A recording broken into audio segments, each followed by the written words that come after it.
Doc, meron po ang plano ang pamahalaan na palawakin po itong zero balance billing sa mga pribadong ospital at kung oo po, ano po yung magiging papel ng mga pribadong ospital dito, Doc?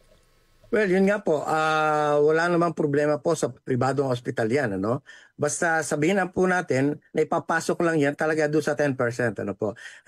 Minsan kasi pag sumobra na doon sa 10% na yan, baka mamaya lahat na pong kama ay maging no balance billing. Di siyempre mahihirapan naman po kami no, sa aming cash flow, no? So, yun po, ang magiging problema lang po diyan ay kung halimbawa, i-cover talaga ba po nila o ng covered po ba ng PhilHealth at kung may kakulangan po, may makukuha bang pondo na subsidiya sa gobyerno para maipuno po dun sa kakulangan ng ating mga pasyente. Halimbawa po may out of pocket pa, ay di kailangan po, yun po, doon po pumapasok yung mga tinatawag nating guarantee letters. So po, number 2 po, sana po, kung babayaran kami agad ay mas mabilis, ano? Nang sa ganun po hindi yung pong ating cash flow hindi maapektuhan. Yun po.